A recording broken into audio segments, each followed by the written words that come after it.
ഒറ്റ കുക്കറിൽ ഒറ്റ വിസിലിൽ ചോറും ഡാലും എങ്ങനെ റെഡിയാക്കി എടുക്കാമെന്ന ഇന്നത്തെ വീഡിയോ കാണണേ. ഇപ്പോൾ ചോറ് വെക്കാനുള്ള അരി ഒരു കുക്കറിനകത്ത് എടുത്ത് അത് കഴുകി അതിനാവശ്യമുള്ള വെള്ളവും ഒഴിച്ചു വെച്ചിട്ടുണ്ട്. പിന്നെ ഡാല് കഴുകി എടുത്തിട്ടുണ്ട്.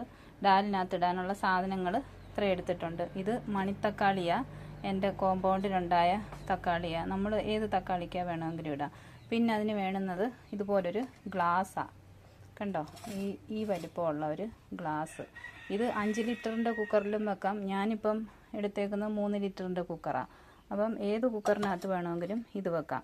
എന്നിട്ട് ഇത്രയും സാധനങ്ങൾ നമ്മൾ ഈ ഗ്ലാസ്സിനകത്തോട്ടങ്ങ് ആക്കണം. അത് കഴിഞ്ഞിട്ട് ഈ ഡാലും കൂടെ അതിട്ടിട്ട് അതിനകത്ത് വെള്ളം ഒഴിക്കുന്നത് അത്രയും ഡാലും കൂടെ ഇട്ട് കഴിഞ്ഞിട്ട് അതിൻ്റെ മീതെ നിൽക്കണം. അത്രയും സാധനങ്ങളുടെ മീതെ ഇങ്ങനെ ഇവിടെ വരെ നിറഞ്ഞൊന്നും നിൽക്കേണ്ട. അതിനകത്ത് നമ്മൾ എത്രയാണ് ഇടുന്നതെന്ന് വെച്ചാൽ അതിൻ്റെ മീതെ നിൽക്കണം.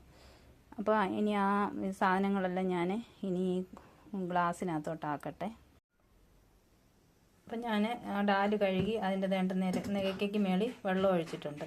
എന്നിട്ട് ഇനി ഇത് നമുക്കെടുത്ത് ഈ കുക്കറിനകത്തോട്ട് വെക്കണം. അപ്പോൾ ഈ ഗ്ലാസിൻ്റെ അടിയൊക്കെ നല്ല വൃത്തിയായിരിക്കണം.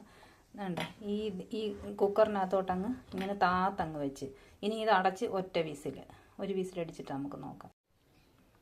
കുക്കർ ഒരു വിസിലടിച്ചിട്ടുണ്ട്. നമുക്ക് തുറന്ന് നോക്കാം. എന്നാണ്ട് അരിയും വെന്ത് ഡാലും വെന്തിരിക്കും. ഇനി നമ്മൾ കടുക് വറുത്തെടുക്കണം. നമുക്ക് കടുക് വറുത്തെടുക്കാം. കടുക് വറുത്ത് കരിയാപ്പില ഇട്ട് ഞാൻ അതിനകത്തോട്ട് ഇച്ചിരി മഞ്ഞളും മുളകും ഇച്ചിരി ശകലം ജീരകവും കൂടി ഇടുക. ഇനി ഇതിനകത്ത് പരിപ്പ് പൊട്ടിക്കണമെന്നവർക്ക് പരിപ്പ് പൊട്ടിക്കാം, മല്ലിയില ഇടുന്നവർക്ക് മല്ലിയില ഇടാം, എന്തോ വേണേൽ ചെയ്യാം.